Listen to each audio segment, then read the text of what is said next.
coming up, I've got my film review. Looking forward to it. It's a great one. It's a great film. I've got a song for the lovers any minute now. Sure. And probably loads more chat. Yeah, there will be. There will be. PJ Harvey, This Is Love, XFM 104.9. It's Ricky Gervais show, isn't it? With Steve Merchant. Yeah, but you're going to keep quiet now, Steve, because I've got to do my world-famous film review. Looking forward to it. Yeah. I know you criticise it, because I say I do sort of like films that aren't on, current release, or that I sort of just do the plot, or, but, I think have you taken that criticism on board? I have. Good. This week's Ricky Gervais film review is Jungle Book. The Jungle Book? Yeah. That was made in, what, 1968? I don't know, but listen, shut up, right? It's a good review, right? Right, for people who either have heard it or haven't, you might learn something. Sure. Because it's sort of my take on it. Has the review begun yet, or...? No, it's good from now, yeah? Okay, Go. Right, the little kid, he's the jungle, right? But he knows the bear and the panther, they're good friends. But it's dangerous because you got to watch out the tiger and the snake. Well, now, the reason is they don't mind him, but he's human and he can make fire. They can't. That's why he's sort of in demand, even though they've conquered the power of speech. They can't make fire. And then the orangutan gets him. Now, he's in trouble. But the bear puts coconuts on and makes himself look like it. Then they fall off. They've got to get away. But then he meets a girl, and then they're not, Okay. Do you write these yourself? Yeah. Or you don't get a professional to do it? Right. Oh, no. Okay. And what would you give that one out of 5? It's 9. That's a 9 out of 5. Strong review there. A strong film then for you. One again. And you'd recommend that for friends and family? Yeah. Okay. Just on video or DVD or in the cinema. Okay, good. All right. And the film again was? Jungle Book. Jungle Book. Jolly good. All right, thanks very much for that. Well, now it's time for a song for the lovers. This is the Smiths, and Last Night I Dreamt That Somebody Loved Me. Good. Okay, cool. Yeah, lovely. I forgot. Go on. The elephants. Oh, well, that's going to ruin it for everyone. They won't understand what you're talking about. Yeah. Smiths, lovely song. Last Night I Dreamt Somebody Loved Me. Beautiful. Song for the lovers there on XFM 104.9. Can't believe I forgot the elephants. That was a key element of the review. Really? Yeah. Don't let it get you down, Rick. I know how these things depress you if you feel you've not done the film review as best you could. That kind of winds you up. Yeah. You stew about it. Steve, it's time for my world-famous film review. People love it. Yeah. How can I just ask, before you crack on with the film review, I notice you often do films that people have already seen. Well, you see, that's what I mean. That's why I think your film review failed, because people didn't know what film you were talking about. They hadn't seen it. Yes. See, there was mine. I picked ones they've seen. Sure. That a lot of people would say that the benefit of a film review was the fact that they hadn't seen it yet, so they were going to make up their mind based on that review. I don't know who'd say that. I prefer Ricky's. Okay. See?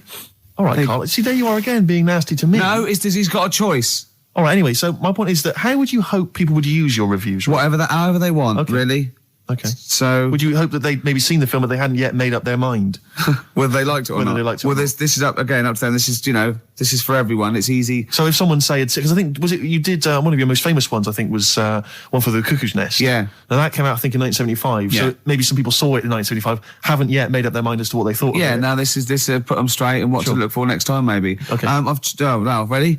Ricky Gervais film review. Sure. Review. Right? Chosen Rain Man. Rain Man, okay. Now, this has been on TV quite a few times, and it was a multiple Oscar winner. Exactly. Okay. So, right.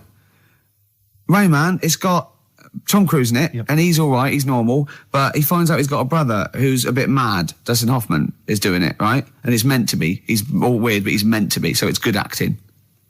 Now, he needs to keep his brother, but they don't want him to have a brother, and... he doesn't remember a lot, but he dropped him in the bath and burnt him when he was little, clumsy idiot. But then he finds out he can make a bit of money, so they get the same suits, and they go bet 2 for good, because he's got special powers. So he can know what the roulette. He wins that, and he drops some toothpicks. He knows how many there are. And he recognises the waitress just through the book. He's got all his football cards. Don't put them out of order. Don't go in the telephone box with him, he smells. And get him back in time for Jeopardy or watch it. Anyway, then they slap his head and get worried. Qantas don't crash. So he's got... all that, and in the end he doesn't, I don't think, but at least they've met each other. Yeah. Of course, Rain Man, a film about autism, which is strangely appropriate, I think, when you're reviewing it. Anyway. What would you give it out of 10? Oh, 9. Okay. Thanks very much for that. Were you useful? Yeah? Have you seen the film before? No, I will now. Okay, jolly good. Well, excellent. Muse on XFM 104.9. It's a Gervais show, isn't it? With Steve Merchant. Yeah, we're all here. Lads. I can't wait. I can't believe it. We've got some great stuff coming up, Steve. What have we got planned? I'm being honest. Go on. There's some great tunes. Yep. We've got, there's too many to mention. Don't mention them. Well, there's about 20 actually. Is there? We could mention them. Looking forward to them. I've got a brand new feature as well. You know, I do a film review. Loving it. And, we do Run for the Covers and Song for the Lovers and got a new feature. Go on. That film sounds good. Right. It's not the film review. It's a track from a film. That's brilliant, Rick. Yeah. That's absolutely That film sounds good. Yeah. Something like that. People will be desperate to look forward to that. And there'd just be some chat as well. There'll just be some nattering. Oh, yeah. Bobby Womack across 110th Street. It's great, isn't it? That's a lovely feature. And that's the first feature. Ooh, that film sounds good. Brilliant. Yeah? Brilliant, yeah. I'm thinking of actually bringing out maybe a compilation of... I'd love to hear it. Song for the Lovers. What sort of things can we hear, can we expect in the future? Because I know you're a big fan. This is brilliant. He bought, the soundtrack to the film Braveheart, which is just kind of... No, let me just explain. Which is just kind of big orchestrated numbers, right? James Horner. As far as he's concerned, that's classical music. He's got a classical music CD in his collection. It's the music from Braveheart. I sit there and I think, yeah, mate, I'd probably sort of lead my people's, He's obsessed with Braveheart. He actually sort of relates to William Wallace. He actually thinks, that's the sort of thing I'd be doing. Yeah. It is. No. What was it you were working out to the other day as well? He's got like a personal gymnast or whatever. What's it called? Is it a gym expert? A trainer? You've got a personal... I box with this bloke. Yeah, he goes boxing in like some underpass somewhere. Right? Every day. Every single day. He goes boxing, right? But and what was it you were training... What did you tell me you were training to this week? God. What music did you have on? Oh my God. I have actually... No, I never did, but I have actually gone red, haven't I? Yes. Right. It's very hard to embarrass I was working out and training and boxing. Oh my God. You're going to have to play a record after this. To the Rocky soundtrack. To the Rocky soundtrack. He's bought, a CD which has got the best music from all of them. Now, was it Eye of the Tiger or was it... It starts up with Eye of the Tiger, then it goes, Hearts on Fire. That's me sort of red on fire. Then it goes, dun dun dun dun dun dun dun. Does any of your training with your trainer, does it ever involve you running through snow with a log chained to your back? Yeah. Like in Rocky and helping, IV? I often have to help Russian peasants because their cart horse is like falling over, but I lift it up. Whereas the other fella, he's training in a posh gym having injections. I'm not. I'm just like breaking rocks and punching dead cows. Where'd you get that from? It's handy, wasn't it? Put it on. What is it? That's the... He can't hear because put your headphones on. Why was it? You'll love it. You'll love it. Yeah. That's magnificent. Yeah. That's now Ricky Gervais's theme tune. Yeah. Every time we start the show, we should just start with that. Win, Ricky, win. Well, it's time for the... Well, I think people wait for this now. I never knew, really, since I was doing the show, that I actually had a bit of a knack for film reviews. Right. Do you know what I mean? Yeah. Because I discovered talent. Yeah. I mean, I'll probably be asked soon by Brian Norman or Jonathan Ross to do something on that sort of thing, or maybe my own film. So I don't know. TV or... The clock's ticking. It's only a matter of time. Yeah. Okay. This week I've chosen... well, wait a minute. Let's play the jingle. Okay. The film review and that. Brilliant. Yeah, Ricky Gervais. Yeah. Okay, here we go. This week I've chosen My Left Foot. Right. Okay. Now, My Left Foot is a film about a bloke called Daniel Day-Lewis, who's all mental except for his left foot, right? And he has arguments. I can't remember. He has arguments with his dad, so I wasn't watching it properly. But even though he's mental apart from the foot, he does stuff with the foot that could do all over, and he uses that to his best. I think he might write a book or something, or paint. And the moral of this story is, even if you've only got a foot that works, you can still win prizes because it won the Oscar. Okay. Am I right in saying that you're bringing a book out of these collected, maybe for the Christmas market? I think I might. Yeah. I see there's great obvious market films there. reviewed, sort of, with it's a different outlook on it, isn't it? A different approach. I don't just sort of like stray. Well, I'll tell you what, it's an approach that doesn't really use grammar, which you don't see that often in film reviews. But no, once again, what would you give it out of 10? I didn't really concentrate. I can't remember a lot about it, but it won an Oscar. So I think it won an Oscar or something. So 9. Okay, jolly good. Well, that was My Left Foot, which is probably available on sell-through video, maybe in a bargain bin. $5.99, probably on TV this Christmas. That's to be confirmed. Eels, fresh feeding on XFM 104. I was going well, isn't it? I'm enjoying it, yeah. 20 minutes to go. I think, more of an up show. We've made some great hits and great songs, haven't we? We've got some great features. A new feature. That film sounds good. Looking forward to that. That'll run week. And run. Yep. A song for if there are any record companies out there that want to put out a compilation of my songs for lovers, yeah. That's good. Anyone who wants me to do a film, any film you want. Yeah, reviewed. Yeah, reviewed, yeah. I would finish a sentence. Yeah, no, ideally. Because it was anyone who wants me to do a film. Well, of course, being a top actor, you'd have probably appeared in a film. Sure. Okay, yeah. And that... Jolly good. Yeah. Okay. Well, apart from the great music we've got lined up, Steve, we've got obviously our regular features. Sure. We've got my classic film review. Always looking forward to that. That's already getting a little bit of, attention. From who? Wow, just various people. Go on, name some. Well, I can't name them. What, by name or just... Yeah. Oh, God, what's that one? Oh, Scorsese. Right. You wanted me to talk about it? It's one of those films. Okay, good. Yeah. You going to talk about one of his today? Yeah. No. What we've got lined up? Spielberg. Right. Going to do a Spielberg film. Okay. We've got That Film Sounds Good. Yeah. Now, that's not my film review. That's where I take a track off a soundtrack of a classic film. Yes. And it's a great track. And I go, oh, that film sounds good. Brilliant. So, yeah. Because it sounds good. You see what I mean? But please don't be confused and think that that's the film review. I hate people to think that. No. That's what I wouldn't want. Yeah. Were you going to do a film review as well later? We've still got that. Well, I could do a film review now because it's quite a big. I thought you needed to prepare, but no, it's quite a big film, and I've seen it, and it is, it's a great film. So I hope I can do it justice because it's a very This week, what film is it going to be? It's going to be Schindler's List. Okay, and are you going to do a jingle for us?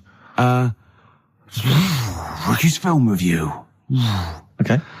This is a film by Steven Spielberg. Yes. And because it's in olden times, it's all black and white and that, except a coat that's red. I don't know what happened there. Anyway, it's about a bloke who's called Schindler, and because there were so many people we wanted to save, he had to make a list to get organised, and he tried to save as many as he could, and he made him sort of not make the bullets properly on purpose because and in the end they gave him a ring. It's the same bloke who made E.T. Okay, your review of Schindler's List. Yeah. And as ever, mark out of 10, please. 9. It was brilliant. You really enjoyed it? Yeah. Okay. Did the fact that it was 3 hours long bother you? No. No? Quite like that? Okay. Watched some of it on fast forward. Okay. Carl, have you seen Schindler's List? No, I'm surprised they managed to get all that in 3 hours. Amazing, isn't it? Would that encourage you to see the film? Definitely. Yeah. Okay, what would you give it a mark out of 10? 9. You'd give it 9 as well? Okay, I'll tell you, that red coat effect thing you're going on about. That's sold it. You like that, Yeah. Well, that was just a mistake, apparently. Apparently, yeah. Probably just couldn't get all the colour out of it. As I said before, if you've got a film that you'd like to have reviewed by Ricky Gervais, then email us, ricky.gervais@xfm.co.uk, and I'm sure he can... or even not just like the people, but what about the ones who make the films? Like, the ones that actually make the film, what are they called? Hollywood. Yes. If they want me to do one for that coming out to sort of give it a little bit of a boost...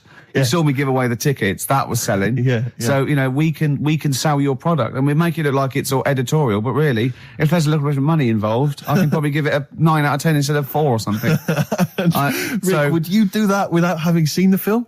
Yeah. That's fine, because they could just tell you what was coming up. And then if they said this, give us a good review and here's 20 quid. Yeah. If they go, there's no money in it, I'll probably give it a bad review. Well, let's just try that. Rick, can I just try that now? Because a lot of people listening won't be necessarily convinced. Lord of the Rings. Let's imagine I've paid you now to review the forthcoming film Lord of the Rings. What do you make of it? This is a brilliant film. Yep. And even though it's all about wizards and that, and there's people in caves called gonads, with beards, probably Robbie Coltrane's in it, because he's in the other one at the moment. And it's all swords and stuff, and there's some magic. But it is actually the Lord of the Rings, not just like, just one of them. He's the Lord of it, and he's excellent in it. So, right, mark out of 10? 9. Again, very popular film for you. Carl? Less convinced by that one, maybe? That doesn't sound as good as the other one. Yeah? What are you going to give it, 7? Still give it 9. You still give it 9. Excellent, because we split it. We split the money. Okay. Excellent. Good. This is the eels. It's not the end of the world. Super furry animals. Absolutely beautiful. Yeah. XFM 104.9. Rick, you going to do your film review for us? We've got time for it, I think. I'm not. No, Why not? I'm not going to do it anymore. You're not going to do it anymore? No. You love it, don't you? No, it's great, and I just think it's time. You know, I did a dozen, but I did all the films that I would give like 9 or 10 out of 10 for. I don't want to drop the standards. Right. I don't want to start doing films that are 8 out of 10. Yeah. You see? Yeah. That's where a lot of film reviews go wrong. Yeah, Ross being one of them. Yeah, I've seen them go, oh, this is worth 7. Don't do it then. Yeah. If it's no good, don't do it. No, it's yourself. No. Sure. So no more film reviews? no. Oh. Until a great film comes out. Sure, okay. Like Braveheart 2 or something. Yeah. Which would be 9 now. Quite It an was- eventful, Yeah. I'd have thought. Yeah. Yeah. So 9 for that. In well- advance. Rick, That film. Oh, now we come to the feature. We're carrying this over 2002 because it was such a great success. everyone's talking about it. Do you remember I stopped my film reviews because I'm only doing films I like, and I've done all the films I like. That's where other film reviewers fail. Sure. Because they review substandard films. Exactly. My average is still 9.5 out of 10. Yeah. And no one's beaten that. Not Barry Norman, not Jonathan Ross. No one's got an average of 9.5 out of 10 for the true. films they reviewed. So I'm keeping it there. I don't want to drop my standards. However, that film sounds good. This is where I pick a classic track from a film that I might not have seen, right? But I like the song. I might go and see the film. This is Almost Famous. The film was almost famous. I haven't Great seen film. it. I haven't seen it, right? But a song. Now, don't panic. Listen without prejudice. This is Elton John, but it's when he was good, okay? When he was a bright, funky, young Brit glam star. Wonderful song, wonderful tune, wonderful lyrics. It's Tiny Dancer. Now, it's time for our first regular feature of the day. That film sounds good. That film sounds good. I stopped the film reviews because I've done all the films that are 9 or 10 out of 10. I don't want to drop my standards. Absolutely. This is a feature where it's a soundtrack of a film where I like the single from it. It might make me want to see the film, might have seen the film. Today is our first request. Right, interesting. This is for Martin, who wants to hear Live in the City by Stevie Wonder, and it's from Jungle Fever. Let's hear it. Well, I love the song, and I love the film. Living for the City. Genius. Stevie Wonder. The man's a From god. the film Jungle Fever. Absolutely. It's a great film. Yeah. Well, not to be confused with Living in the City, which I think is a Desiree track. So Now never you do know, that. because you're a huge But Desiree fan. we were grooving along to that. It's a great, not my favourite Stevie Wonder track. I actually, for He's Mr. Know-It-All, but a great track. Stevie Wonder's just fantastic anyway. And during that, we just had heads down, we just like, just enjoying the moment. We said turn it up, didn't we? We liked it. Carl, just halfway through, just looking at me, he's got a driving licence. Yep. I went, what? He went, he's got a driving licence. I went, he went, yeah, just for his own land. I went, you don't need a driving licence for your own land. He went, you might be right. He said, who else is blind? I remember hearing something. It was someone famous Right. who shouldn't have a driving licence. Well, And they have. And I'm sure a lot it's of people. I'm sure it was someone who's blind. But you're right, it's a bit of an odd one. Isn't it? No, but don't forget, this hasn't just happened, this is in your head. So you can't say that and go, isn't that weird? How did that happen? It's in your head, don't forget at the moment. There is no proof There's of no this. proof of that. You can't say something and then go, isn't that strange? You said it. Oh. Do you know what I mean? We didn't just see something happen out the window. Yeah, you know, do you see what I'm saying? What's in your head and what happened and all that? What are you thinking? I'm just thinking, who's that other fella? Ray Charles. Ray Charles. Yeah. Why would he have a driving licence? He's blind as well. I think it's the blind thing we've got a problem with. It's the idea of people who are blind driving cars that's maybe made us question that. I mean, Stevie may have a driving licence. I very much doubt that he's passed his test. No. He probably hasn't even... I mean, he could have done the theory one, maybe. But that's touchscreen. And until Labradors actually are allowed on the Queen's Highway, Exactly. I don't think we'll see many blind people driving I cars. might be wrong. You might be, mightn't you? Oh, we hadn't thought of that. Yeah. Oh, yes, you might be wrong. Could well be Well, wrong. there's a start. I fancy a bit of Ed Hardcore about now. Well, Rick, you've embarrassed yourself because his name's Harcourt. Yeah. Yeah. Just play the song, Carl. Just mop up this ugliness. Just to hear a song. Okay, Rick. right, it's 1:30, and that film sounds good. Ooh, that film sounds good. Feature. This is where I choose a song from a film that, that film sounds good. See? This is a film that me and Steve both love, and he saw it first and got me onto it and said I'd love it, and I did. It was Rushmore. It was a great film, and from it features one of my favourite artists of all time, The Wind by Cat Stevens, and this is off the first album I ever bought from Teaser and the Firecat. This is The Wind from Rushmore. That film sounds good. Feature.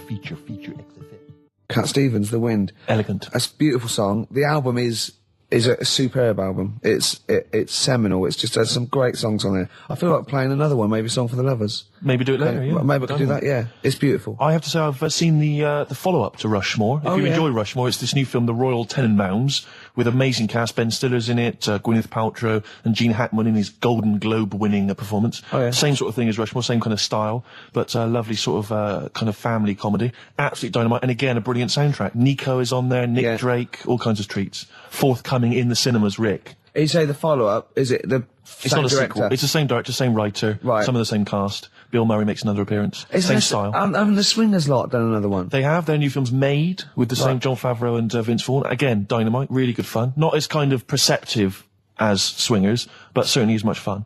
Have you seen Swingers, Carl? I think so.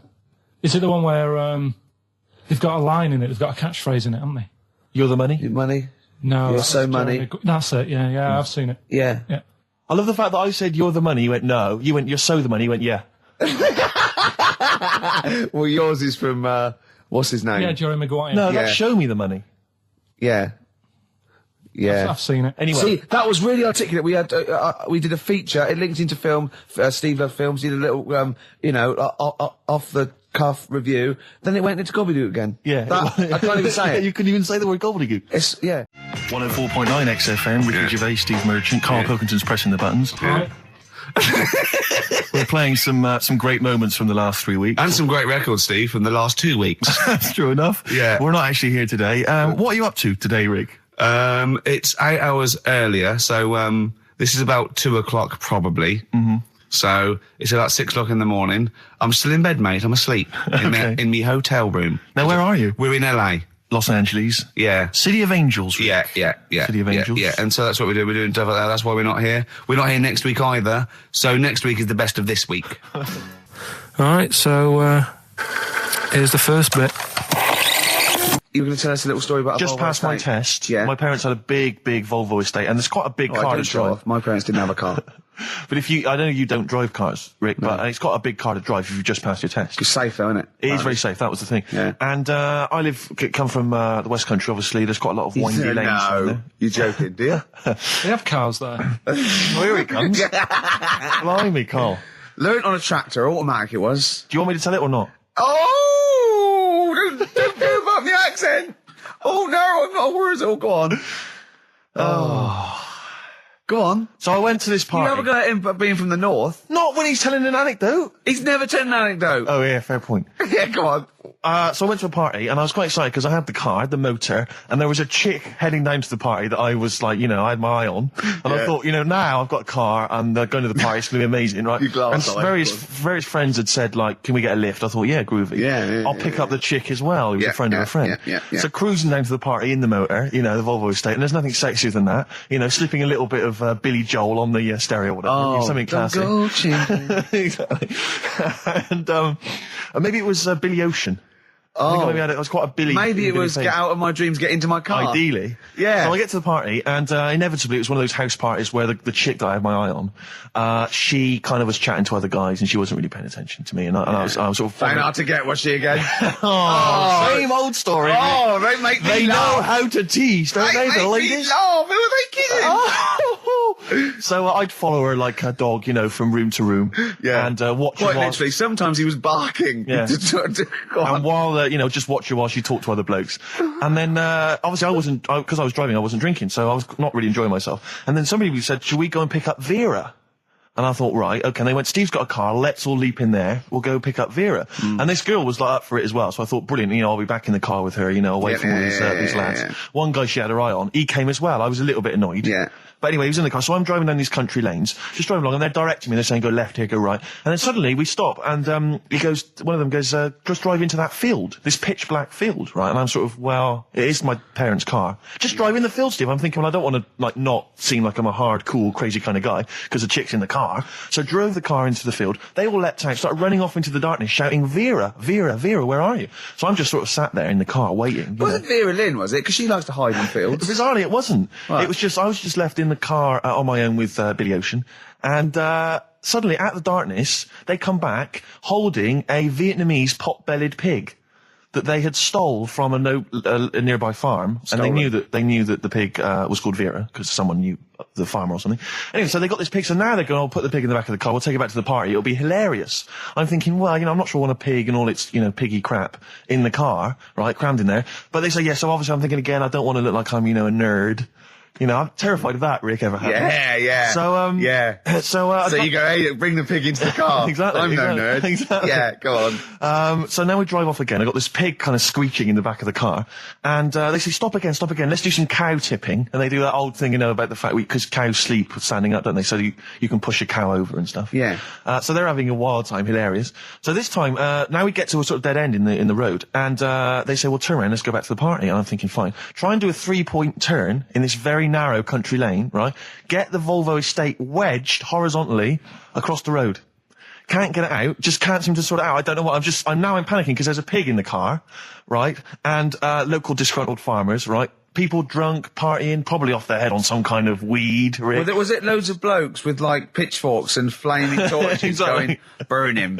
He's playing with our pig. Exactly that. And so that, I was so terrified that all I could think was they're going to have to send a helicopter to lower a magnet onto the top of the car to lift the car up and put it the right way around. You used to read a lot of comics, didn't you? Yeah. So, do you know what I started doing? What? Crying. Did you really? Yeah. Why? So started crying, just very slightly, started getting upset. And the other guy that the girl fancied, he had to get into the driving seat and sort it out for me by slowly edging forward So and that's the backwards. worst bit of the whole story. Yeah, edging slowly back and forwards. He just sorted it out, just slowly worked the car back round, and then we were off. You were just gently weeping. Just gently weeping in the back. The bloke had just taken the bird that you saw from a distance. Exactly. That was basically your wife in your head by then. Oh, yeah. Was it? I can't We were believe it. happily married with a pig for a child. Don't joke, that could happen. I know. The pigs come, if you like. Sorry? What did you say? What did you say? What did you say? When you do what, Carl? What? What did you say?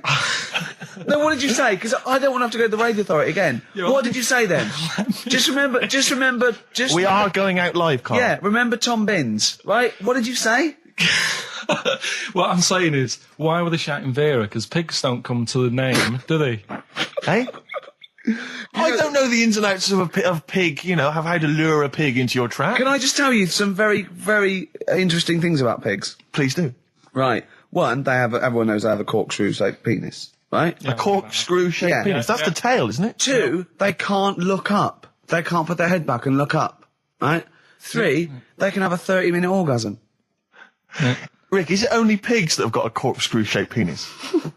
No, and landlords. Okay. Very handy. Right. Here's one for you. Go on. Like insect facts and stuff. Go on. If a man was a flea... You could jump over St Paul's Cathedral. No. What? Wrong. It's gone up now. It's... the big wheel. The big wheel. It's the Millennium gone up Wheel. now. It's gone up now. Play a record. You're the best. Right. Here's the last clues of the year. You had... there's a load of letters there asking for advice. Put them on Claire's desk. That was F. That was for foreigner. Foreigner. I don't know what you mean. Claire Rayner. She took advice. She gave people advice. So that's a foreigner. That is shit. Right. I'm sorry. It might be Christmas. That is absolute garbage. A lot of people got the right answer. I know. That annoys me even more. The second one, ask your mum. Foreigner. Yeah. Foreigner. Second one, ask your mum if you should. That was S. That was Shalimar. Shalimar. Right? No, bizarrely, what was the clue there? Ask your mum if you should. No, we got a lot of people saying Smashing Pumpkins as the answer to that. But I don't know who's saying that today, Mum. Smashing Pumpkins. Merry Christmas, Mum. Smashing Thanks very pumpkins. much. Nice bollocks. Oh, that's great. That's great. Right. Smashing pumpkins. Your dad bought them for me for Christmas. Yeah.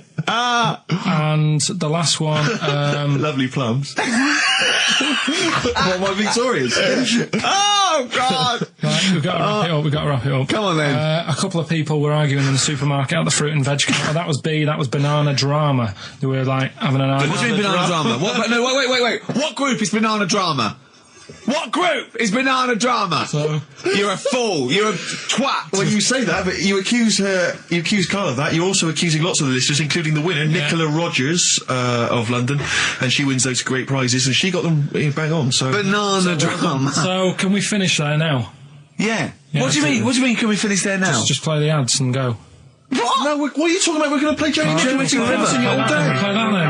Goodness me, Carl! Look at you. We haven't got time. Merry Christmas, Carl. Merry Yeah, Christmas, Christmas. Carl. Enjoy the show. Let's give him a little kiss. Oh, a little kiss. Oh, no, with tongues. It's Christmas. No, don't. Stop messing about. Get up! Right, anyway, Rockbusters. Yeah, go on then. I give a cryptic clue Yeah. and a letter, and it makes up a band. He Right? never said the word cryptic a few months ago. I love it. Do you know what I mean? I feel it's like our own little Eliza Doolittle. Yes. Right, even Richard will like this one. Here we go then. First one. There's three of them, Go on. and you email in. If this doesn't turn Dickie round, nothing will. This is an email-only competition. Email only. Right, here's the first one.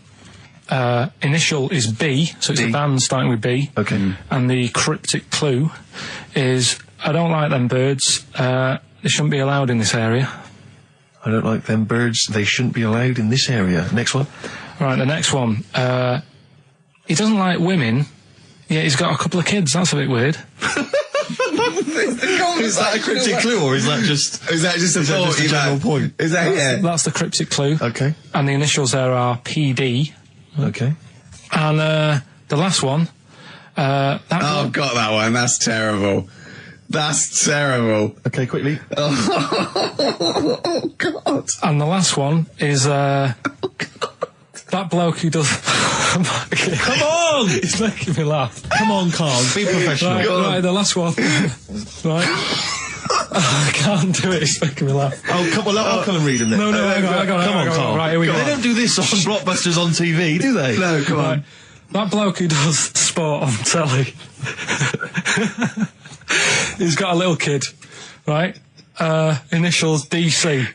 What? Is that I'm the completely clue? confused by that. Was that the clue? Yeah, that bloke who does sport on telly. Yeah. He's got a little kid. Initials DC. Okay, is that a band? Or an artist? It's well, I'm not A gonna tell you. cheese. I'm not This is gonna a tell you. well-known sandwich. Is it? What is it? Is it a band or an Right, artist? so just quickly recap. That's, Okay. it's a Come B. on, Carl. Right, Come on. quick recap. The first one is B. I don't think them birds should be around in this area. Right, that's B. Right. Second one, he doesn't like women, yet he's got a few kids. It's a bit weird. That's PD. And the final one, that bloke who does sport on the telly, he's got a little kid. Right. DC. All right, and it's ricky.gervais@xfm.co.uk if you want to enter for Hellraiser. Oh, I'll All tell you those what, other continue quick to do a little theme of like some old stuff people haven't heard of. If you're under 30, you probably never heard of this band. It's also a new thing I want to introduce. It's Show Up Camfield. Camfield talks the talk, he doesn't walk the walk, he doesn't play some rock classics on his show because he's scared. I'm going to play the tracks that Camfield's too scared to play. This is Kansas and Carry On Your Wayward Son, alright? Placebo. Bitter End on XFM 104.9. This is pre-recorded. We recorded this a couple of weeks ago, before Christmas. I hope you had a great Christmas. If you didn't, not our fault, really, is it? Nothing to do with us. Wouldn't have thought we'd have. We're the time because we've got plenty of cash now, thanks to a lot of you who probably bought the Office DVD. Yeah. Probably got And that if you in haven't stock. yet, and you've maybe got vouchers or money, still available. Still there in the shops. Still available. You can still make it the best-selling DVD of all time. Please. Please do. Yeah. Please do.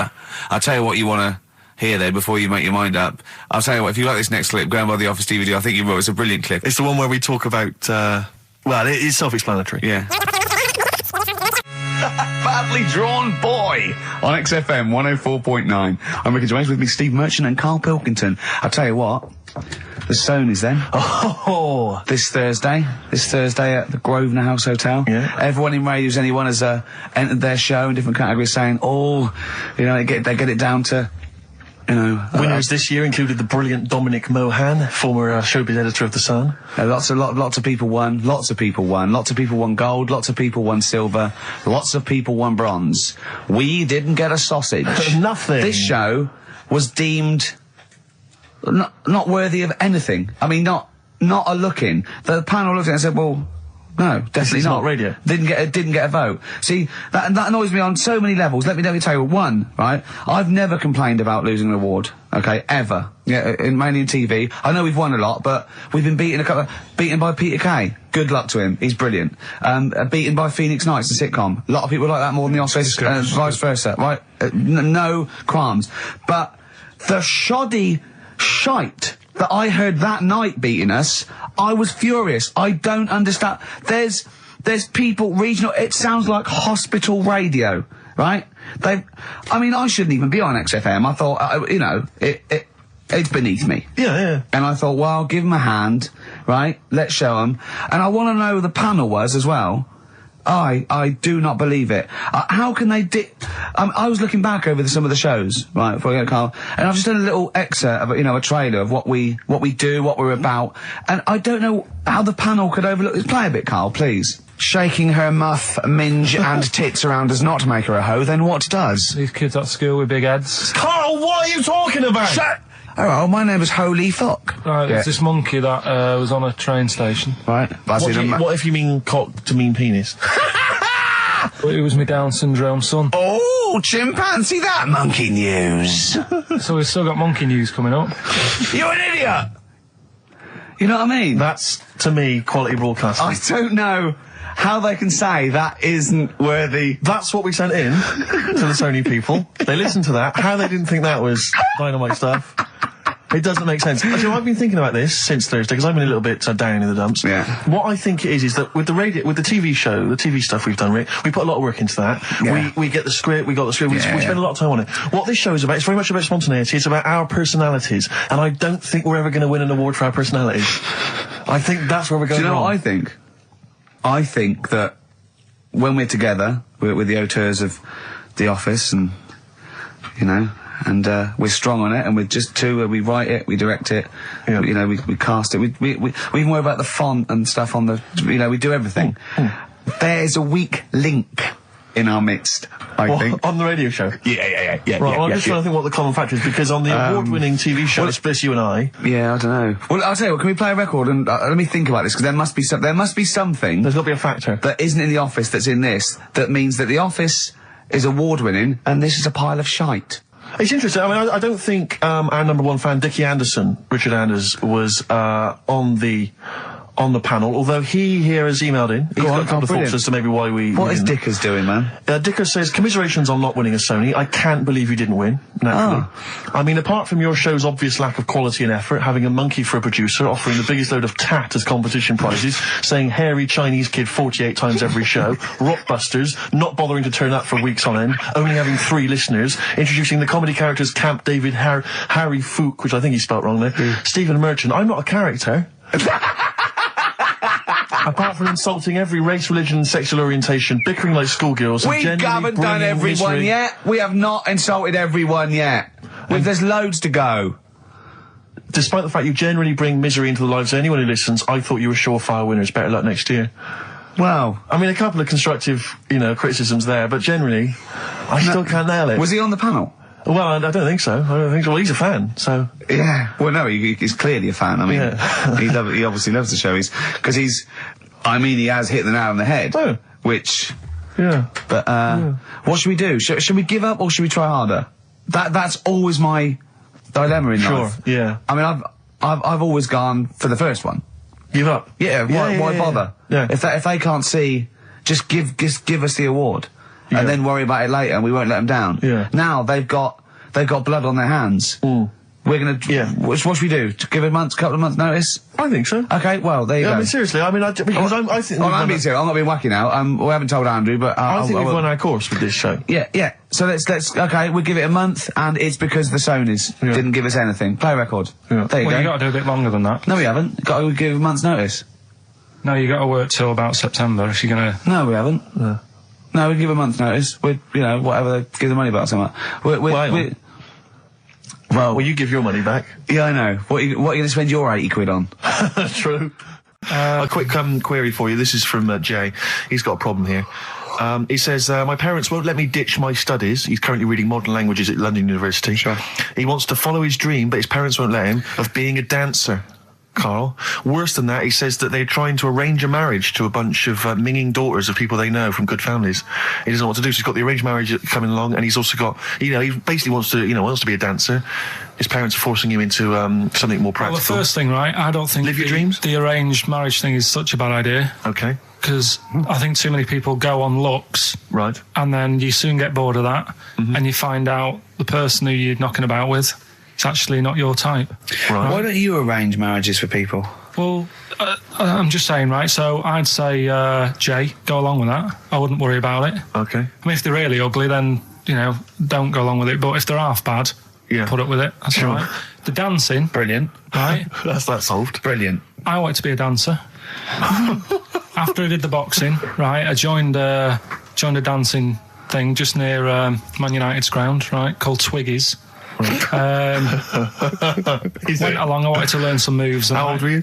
Well, it was when Michael Jackson was, pretty big, so about 85, 83, 84, 85, something like that, around there. Wanted to do it. When I went, it was shut, and it had become like a warehouse for toilet rolls. So in a way, I wonder what would have happened. Sorry. How is that an anecdote about you going through dancing? You've told me before you did boxing for a while, you did dancing for a while. You had a true fight in the boxing. You didn't even get in the... That's not an... Imagine if that was a film. This is nice. A boy's dream of becoming a dancer. Oh, it's shut. Next on. I mean, how is that a story? Yeah, that was Billy Elliot. Do you think it would have won quite as many awards? Yeah, brilliant. Footloose. All right, I'm fed up. They banned it. Let's go. Oh, it's shut. Flash dance. First, there was. It's a warehouse. Never mind. I'm just saying, you'll find something else. I think I got a go-kart after that. I bought a motorised go-kart and kept myself busy with that. So. There's always other things. Just think, Alan Bennett has to sit down and really sweat over his stories. Yeah. He just opens his mouth. You are a living Alan Bennett character. So that's solved. Well, Jay, don't worry about that. There's no emotional problems I can foresee if you follow that advice. So the advice there is do an arranged marriage if she's not ugly. minging, she's not completely minging. Yeah. And don't worry about dancing. Get a go-kart. Cheers. Great. Something else we're giving away. The Shining. It's just more throwing away, isn't it? Once again, is it on video? Once again, it's on VHS. Just because you buy it out of your own money, Carl, stop being so mean. And I want to watch it tonight because it's one of those films that... So you're going to watch this video and then you're going to send it to someone as a prize? Yeah, it's one of them films that... Sorry, you just said yes to that without blinking. Well, yeah. You don't think, Les Dennis doesn't have a quick go in the car on Family Fortune before he gives it away? It costs $5.99. Jim Bowen has a go at those his and her towel racks. It costs $5.99, Carl. Okay, this is Carl in the classic The Shining. And what's the question? Well, we might ask that afterwards. Okay, then.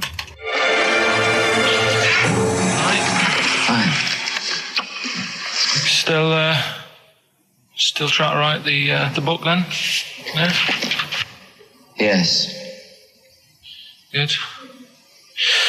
Funny, someone told me the other day, weird thing about a typewriter, the top row of letters, the longest word you can write is typewriter. I'll just show you. That's weird, isn't it? It's just the typewriter being... You're not in the mood, are you?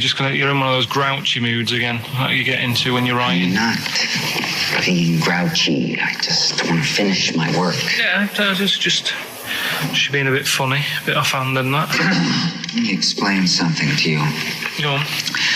Whenever you come in here and interrupt me, you're breaking my concentration. You're distracting me. And it will then take me time to get back to where I was. Understand? Yeah, but I just was coming in to try and cheer you up, if you... I mean, I'm full of ideas as well, if you're having a problem coming up with stuff, got loads of ideas you could write about.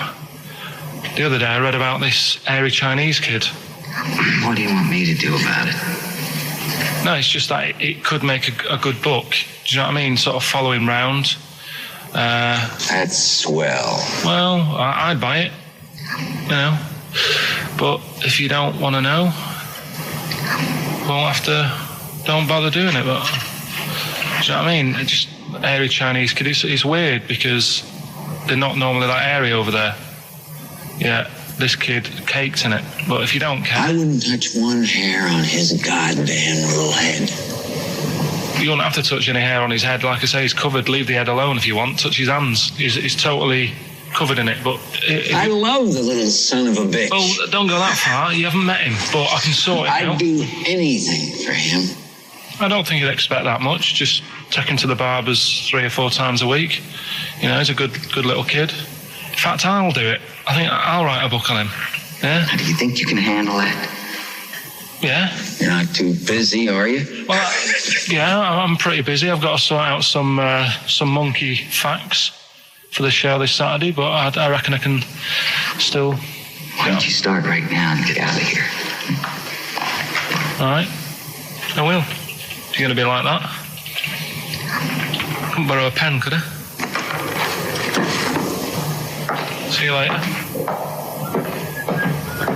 There you go. Haunting stuff there. Karl Pilkington in The Shining. You know, in the film, Jack Nicholson goes crazy because the suggestion is he's maybe possessed by demons that maybe are in the hotel. But, you know, if I was stranded in a desolate hotel, removed from all human contact with Karl, I'd go mental with an axe without being possessed by demons. That's more chilling to me, trying to get some work done and you keep wandering in. I'm trying to get Karl to spend a couple of days in the caravan with me, just for the head of it. And he won't. I've offered him money, won't I? I think it'd be a great laugh, wouldn't it, Karl? Oh, yeah, great. That would be terrifying. No, I want to film it. I just want to film it. Like a little video diary. There's Karl there, he's just waking up. Well, if I was stranded in that would be like being... I may as well be with Freddy Krueger and Jason Voorhees. That's more scary. The thing is, Ricky doesn't mess you about as much as he messes me about. No, you see, you've given him an inch. You've given him an inch and he's taken a yard. 12:30 you got in today. In 30 minutes between 12:30 and 1. The old bin lid on the head. He wanted to do that again. Yep. Squeezing my head, think he had a go at. And karate chop on the back of the neck. Yeah. All in 30 minutes. Yeah. Who else can say that? That was Bowie and Waterloo Sunset. Love that. Love the original. Love Bowie. Bowie was my gig of the year. These are my singles of the year. These are our clips of the year. I'm Ricky Gervais with me, Stephen Merchant. We're just picking some lovely little bits and pieces. Do you remember when we talked about this?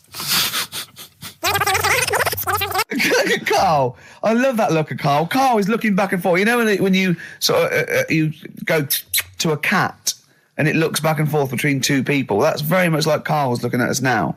Or when like a child sees a midget or something in the street. They're just transfixed, aren't they? And the parents go, don't stare. When we were pushing Ash, as our producer's in a wheelchair, and we were pushing him through the VC. He's not a midget, we should make that. No, he's not a little midget. He's not tall. But we were pushing him through the VC, and this little kid just came up and just stood in front of him and looked at him. Yeah. I just laughed. It was funny. Do you do that? I imagine you get caught staring at things. Do you go up to people? Do you go up to people with problems and go, "Mummy, is that a monster?" Well, I was telling you one about when I used to go with my dad in the taxi. Oh, yeah. Tell us this story. Well, your father was a taxi driver? My dad he had loads of jobs, which he did back then, and they don't do that anymore, do they, people? They don't have loads of stuff. Sure. But at one point, he had a black cab, and I used to go with him. Used to get a beer crate and put it in the front of the black cab and sort of sit just next to the meter. And anyway, we got this call, and the guy on the end of the radio said, "Oh, you've got your son with you, haven't you?" So he said, "Yeah." So it's just like, we've got to pick up at number 11 Village Lane or whatever. And I said, all right. And it was this woman. It was like a woman version of the Elephant Man.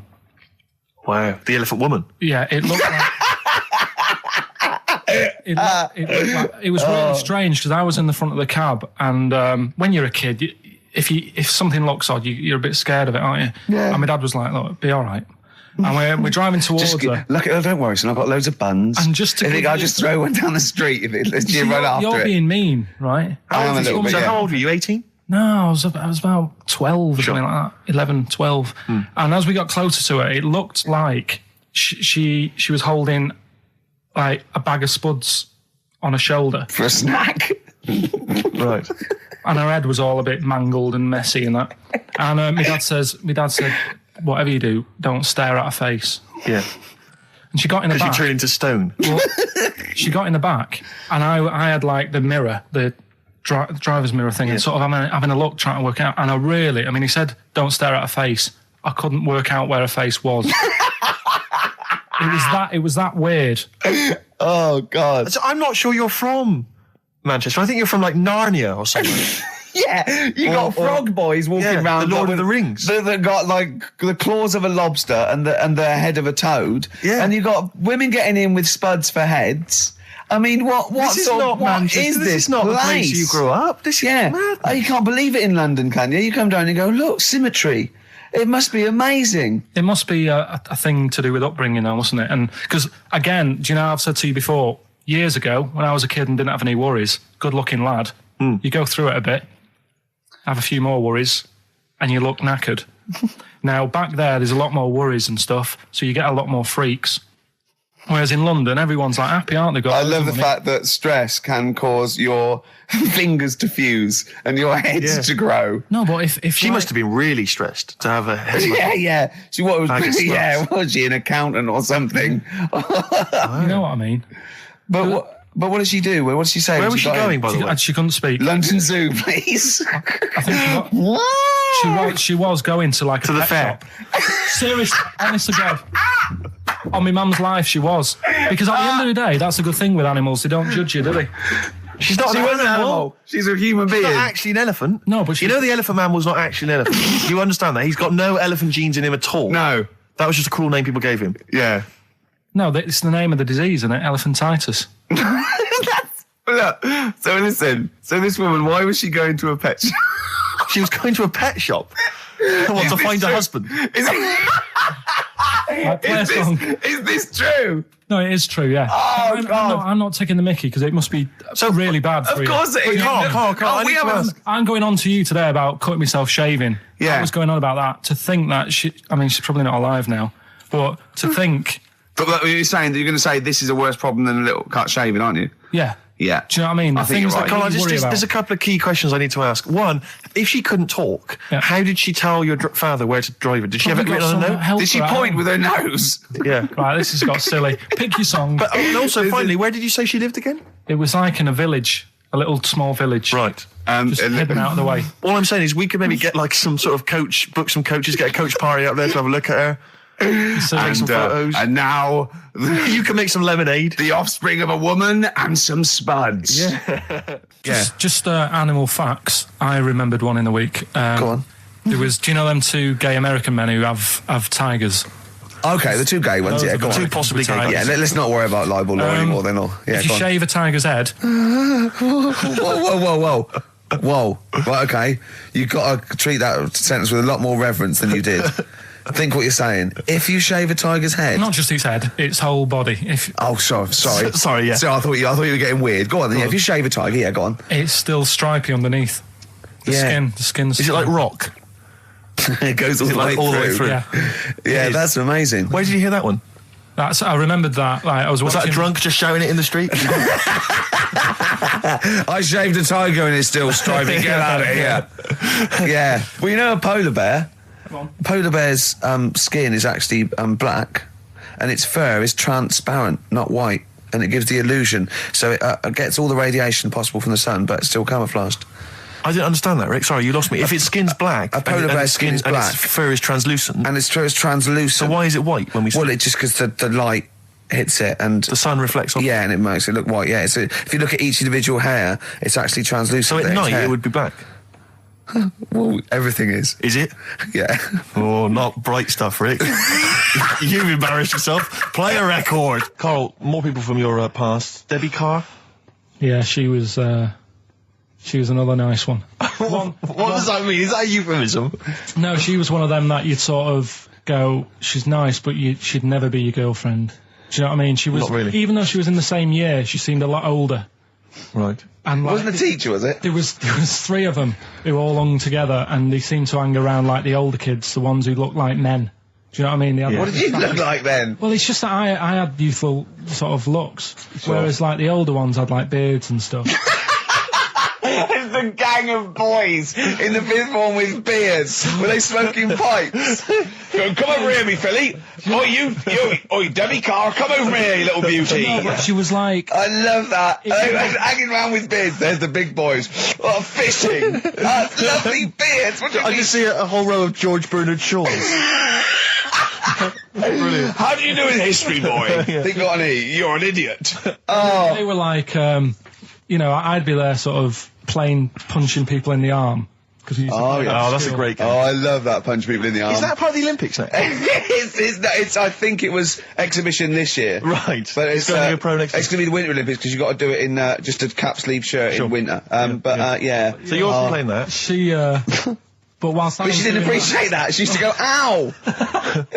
No, I always think whilst I was doing that, they were like the Charlie's Angels and they'd be sorting out a mission somewhere. Because they were really like, there was something about them that you thought, they're special. They were private detectives. What do it work for a man they never see? Okay, here's a name I'm interested in because, let me just tell you the name first. Adam Clifton. Oh. Go on, what are your thoughts on Clifton? He was one of them kids, he was alright, but he had that thing when, if you didn't have enough milk. He had like, wrinkly hands and... like white bits in his nails. Oh, because he didn't have enough milk. Yeah. So therefore, you didn't like him because you didn't get enough milk. This is not to be confused with the 2 people with the big heads and the web feet, is it? Webbed hands. Well, this was interesting. I know that they weren't related. They must have been somewhere along the evolutionary sort of trail. Do you know what I mean? They must have come from the same sort of stock. But you wouldn't have liked him. It's just one of them people. He was all right, but. Ash, and sometimes lovely song. Got to apologise to our producer there because he was worried about. There was nothing wrong with it. It's just like saying you like watching birds in the garden. It's just that I think you're better than that. I know, it's cheap, isn't it, to say, like, we like I like tits. Yeah, I like cocks. So, we're a bit more literary now. One of my favourite things is Fanny by Gaslight. Really? That's interesting. That's interesting. I'm a big fan of Moby Dick. The book, Moby Dick, yeah, not the medical condition. There's nothing innuendo. No, it's the big, horrible thing that used to swallow semen. Yeah. Now, in the winter, Steve, go on. There's nothing I like more than to keep my hands warm in a muff. No, sure. You mean those kind of furry things that sort of classy-looking ladies? Yeah, posh ladies often put their hands. You know when you have a nice a party and they're leaving, party, a winter party, and you might take the wrong hat or something. There's nothing I like more than to see 2 posh women with their hands in each other's muffs. Oh, that's always and they're going, "Oh, this must be yours." Yeah, that is always funny. Yeah, that's always funny. Yeah. But seriously, no, I'll stop this. You're right. I've got a degree. I just remembered that my favourite Beatles song is "Come Together." Yeah. Now we're going to stop this now, Carl, because it's childish. You're right. I've got a philosophy degree, for Christ's sake, and it's about time. Who's your favourite philosopher? Do you mind me asking? Well, I would tell you, except when I have a talk about it, I go into a Cockney accent. Really? So it can be like my favourite philosopher. I like a bit of Kant. Right. Is that Immanuel Kant, the philosopher? Yeah. That's strange. Yeah. That's strange. What's his name again? Kant. Oh, yeah. That can be weird. Can be strange. Look at Carl's face. Look at his face. Look at his face. Join in, Carl. Undo your trousers. We'll be like Stan Boardman when he told the Fokker joke. Yeah. We won't do local radio again for 10 years. 50 Cent in Da Club on XFM 104.9. We're playing our favourite singles of the year. Yep. And we're looking back over some of our favourite clips of the year. Did you have to have that thing done where they say, what side do you wear your member? What side do you dress? They don't say what side do you wear your member. That would hardly be a euphemism, would it? So they say what side do you dress, sir? It means what side your little poke, your little John Thomas leans, doesn't it, on rest, usually to the left, isn't it? Your little left testicles. If I said to you now, what side do you wear? Hang on. Do you know? It would be left. It would be the left. That's what I mean. If standing there, right, with nothing restricting it or holding it in or holding it up, right? It sort of leans, your one ball is sort of like slightly back and lower, isn't it? And your little John Thomas rests there, so it's left. And the reason they ask it is so they don't put the tape measure up on the left and squash your willy or touch your willy.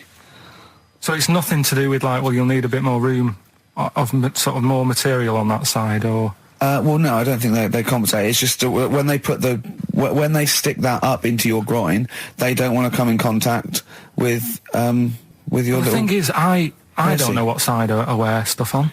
I just sort of pull my pants up and wherever it wants to go that day. But maybe it's not big enough to sort of make any, real decision. But, like now, I'm sat here, right, with my jeans on. I don't know where I am. Well, that's clear from hearing you talk. No, but what I mean is, if a fella said to me, what side are you, what side do you member on? Member? What is this the use of the word member suddenly? I'd go... Well, it's usually not appropriate, and also, I imagine in the old days they had big baggy pants that used to sort of like hang down, and now, like with those stretchy boxers and briefs, it's sort of held up in a nice neat little parcel, isn't it? So it's probably not appropriate. It doesn't come in contact with your little snake. So, did you ever, have you ever heard that? Are you telling me a tailor has asked you that and you went, what do you mean, mate? No, I've never, I've not really had one made to measure. I had one made when I was a kid, but since then I've sort of bought a suit off the hook. But when you were saying about buying a suit, I know that question sort of crops up and I don't know what the answer is. It just annoys me the way I don't know, there's no surprises anymore. Do you know what I mean? People know. What do you mean? He's going to go, right, I'm going to measure you now. Which side shall I measure? Go, well, pot luck, go and have a look. Right, there you go. Oh, you got it. You trust me now. What do you mean there's no surprises anymore? What are you talking about? Everything you say is a surprise. Everything you say. Every opinion you have is a surprise to me. What I mean is, why aren't people just happy just to go, well, depends, doesn't it? I'll just pull the pants up wherever it wants to go. I'm happy. What do you mean? Why is this such a big issue? But Carl, when they ask you this question, they're not making a note of it somewhere. It's not statistical research to find out what the kind of common leaning is. It's a question so he doesn't touch it when he's using his tape measure. Just be careful. But he is being careful by asking the question. But what's wrong with him touching it anyway? If he's, it's only like a slight... Fair enough. But if he just sort of, knocks it a little bit, you can just go... Do that again? To me, it's the same as the prostate thing. It's just happening all over again. But the doctor doesn't go, what side's your arse on, sir? Trying to avoid the arse. He wants to go, he knows where your arse is and he's aiming for it and he wants to get it up there. He's aiming for it for a good cause. This little fella's going, well, I've got to measure his leg. I don't want to touch the knob. I'll just ask him, sir, do you mind telling me where your cock is so I can avoid it? It's a big difference. But like I'm saying to you, I'd have to have a look first to let him know. I don't know where it is now. I don't know. It could be the left, could be the right. Are you telling me you don't know where your knob is without now? looking? Well, what do you mean without looking? How could... Well, you're saying it as if like... Should we have a guess? Well, have a look and tell us where it is. What are you wearing? What sort of pants are you wearing? I've got my jeans on. But you got pants on underneath them? Yeah. What are they? Briefs or boxer shorts? Boxer shorts. Boxer shorts. Well, it's probably free, but the jeans are probably strict in it. I think it's probably either in the middle, dressed in, or just slightly to the left. Have a look. We'll tell the listeners after the break where's Carl's knob. It's a big competition. Oh, brilliant! We've got to send this to the Sony Awards people. Well, big question. Where was Carl's knob? That's what people have been hanging on for. Yeah. Where was it? Well, I can't believe people have been texting in. Hey, what, guessing where it is? People saying, is it in the middle? Is it in the left? It cost them 10p. It cost them 10p to find out. Just wait, I'm going to give out the answer. You don't win anything, right? Like, strike it lucky. Right? Bottom or middle? Right. It was to the left. Oh! Yeah. I went with the right. That's annoying. See, I thought it would be to the left. If not, maybe if it was all scrunched up, sitting on your lap right, it might just pop up to the middle. Just pop out, like, Well, next week we'll be finding out where yours is. Where's Ricky's bollocks? So we're looking into animals that we get rid of. I've spoken to someone about snails. I've spoken to someone about jellyfish and that. And looking at cockroaches today. She's an expert. She's just not just some random person. No, she works in a museum, a good museum. I said I'd give it a plug. It's the one near Knightsbridge. It's got dinosaurs and that in it. It's worth seeing. Natural History Museum. Yeah. So, It's not sure. He's not sure. This is what happened.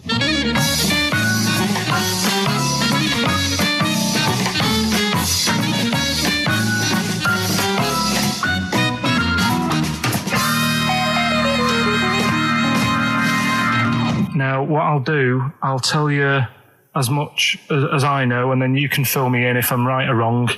And then at the end of it, we'll get to the bottom of whether we need them or not. Okay. All right. So first of all, the first thing that I found out is that they have 18 knees. That's not exactly possible. They're insects, so they have 6 legs. Yeah. And a knee is usually the junction between femur and tibia. That's sort of classic human knees and every other animal knee. So with 6 legs, you can only have 6 knees. Could somebody sort of got mistaken for seeing one that was a bit double jointed? I think you're grasping at straws or something. All right. Well, we might have to come back to that one then. Okay. They can hold the breath for 40 minutes. Well, they don't do that because they don't breathe in the same way as us. They breathe through little spiracles, holes down the side of the body. So, no, they're not a very apt simile because the method of breathing is so different. What do you mean? Because insects have a totally different system. They don't have lungs in the way that we do, just breathing through one part of the body. They're actually breathing through every segment of the body all of the time. So even though they've got their mouth shut, they might be able to slide. Nothing to do with breathing. So only just feeding. So you see, maybe that's where someone's gone wrong. Someone's got hold of one and sort of taped its mouth up or something and got bored after 40 minutes and said, well, we'll call it right. That's a pretty unkind thing to do to an insect, even to a cockroach. Yeah, but it's all... Can't do that. Yeah, but... No. Pretty unkind thing to do anything, even a cockroach. Something else I found out. Yeah. They can live for a week without an head. Well, that's true if they don't bleed to death in the process. But the weird thing is, when I told you that they had 18 knees, you seemed a bit sort of like, don't talk ridiculous. But then we're talking about an animal that can live without an head. So there's a little bit of truth in that one, yeah? Yes. Why, when it was invented, has it got that facility? Say if someone said to humans, we could do that with humans, and, you know, if you lose your head in some accident, it gives you a bit of time to sort of go back to your family and maybe write them a note. You won't be able to have a chat, but write them a note saying, it was my own fault, and it was nice knowing you. Oh, well, that would be a useful facility, I agree. But cockroaches are great survivors. I mean, they've been around for over 300 million years. They're one of the most primitive insects. All right. Well, I've also... is it true that they do a lot of resting? Apparently they can sort of rest for 75% of the time. Rest? Yeah, they just sit about doing nothing. It's probably true of a vast proportion of the world's fauna. Well, I mean, maybe the 25% that they are working, they're really giving it some, so it might make up. They're probably searching out food and, they can slow down considerably. You can chill insects in the fridge and they'll become very, very quiet. You might think they're dead. Yeah, but I'm sure, you know, if we were sat in a fridge, you know, we'd go a bit quiet, wouldn't we, you know? Well, you might not know much about it, of course. Yeah, but... You're not quite reading the right sources. Well, I've been using the internet. I'm sure there are many useful sources that you could find there, but some of those seem to have been a little misleading to you. So you don't agree with a lot of what I've told you there? No. So cockroaches, can we get rid of them? No. So we're keeping them then? I would say so, yeah.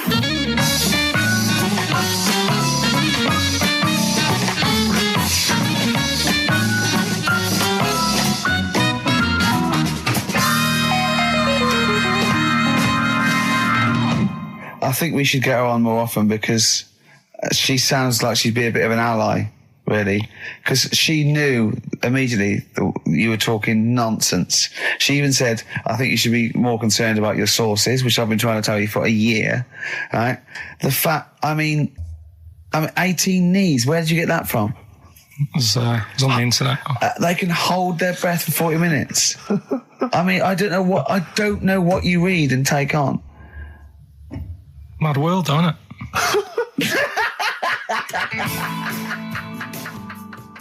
And there was also a fella in the week who said that women shouldn't be wearing trousers. Why?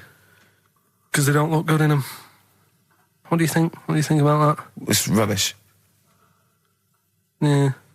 These are the only things that have caught your eye over the last couple of weeks. This is the entire news. Galileo did something with light. A French fella said women shouldn't wear trousers. See, that to me wouldn't pass as education. It's not education. I don't know where you could ever use that. I don't know when that would ever be applicable to life. I just like reading stuff that sort of reminds me of... Do you know what I mean? If I read it and it gets me thinking, I think that's a good little piece. But I mean, but surely can't you just sort of like sit near something that vibrates to keep your brain going, or shake your head every now and again? I mean, what does this do? You mean it makes you start using your brain? But what aspect of a Frenchman said women shouldn't wear trousers got your mind working? What questions were you asking? Because I thought that's a bit daft, isn't it? Right? Yeah. Okay, it ends there with me. There's nothing else. There's nowhere else for me to go on that. He closes your mind's still whirring. Yeah, go on. What do you think? Let's go through this. Oh, I wish we could download his thoughts. I know. Just watch it. Yeah. Wouldn't it be great, like a DVD? Like a cartoon. Imagine that extra footage on the Office DVD. Yeah, Carl's brain. That would be with amazing. Oh, with a commentary. Go on. Women wearing trousers and that, right? On the estate that I grew up in, on right? There was a woman about 4 houses down, right? Rough. Now, she used to wear leggings. Yeah. Now, they're a bad idea. They are a terrible idea. I agree with you there, Carl. If you're a lady of what the colour? normo persuasion... Were they pink? No, they were sort of black, but with all bits on them. Oh, right. Do you know what I mean? What, toast and just horse droppings? Yeah, go on, yeah. And she used to... she's quite a big woman. Sure.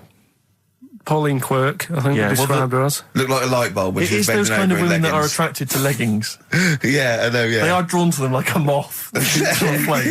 Yeah. She used to wear them, and that's what I remember when I read this piece. And she used to work on one of those sex line things. Right. She used to do that. But... What, was she, an engineer? The weird thing with her was... she had big eyelids. Right. Go on. That were too big, and this is what I was thinking. What do you mean she had big eyelids? How big do eyelids have to be for you to go, they're big eyelids? What was she shoplifting with them? Would she come out of Dixon's with, like, radio stored in them? What do you mean she had big eyelids? It was another one of them popular things around our way. Do you know? Like, what do you mean popular things? They go, oh, I'll tell you what, they're all the rage. Can I get some big eyelids, please? No. It was just like one of them things that people suffered with. Just big eyelids. They could hardly open their eyes. What do you mean? What do you mean? That's one of them popular things around where I grew up. People had big eyelids. They could hardly open their eyes. What does that mean? What sort of freak town were you born in? You had webbed feet people with big heads. You got women with big eyelids. What does big eyelids mean? Are you confusing her with the horse?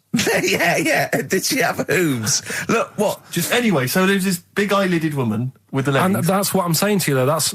When I read that story with people with trousers, I went from that to a woman who used to have big eyelids. I still know the point. But then, and also the other bloke who had the eyelid problem was a mate of mine. Right. His dad had it, and same problem, massive eyelids. I don't know what that means. I don't know what that means. I used to say to my mum, I'm going round to Dave's house, and or Drew say, Pete, as you call him. That's all right, but make sure his dad doesn't take you out in the car, because he could hardly see. He had to have his head. He had to tilt his head back to keep his eyelids open. Sure. Did he have a couple of matches with him at all times? What a load of gobbledygook. This began as educating Ricky. I know, so it's like he was people thinking, with eyelids. But it's like you're supposed to make that leap as well. Yeah. If I mentioned the trousers, Ricky will probably be thinking about people with big eyelids and women wearing leggings. Play a record, Carl.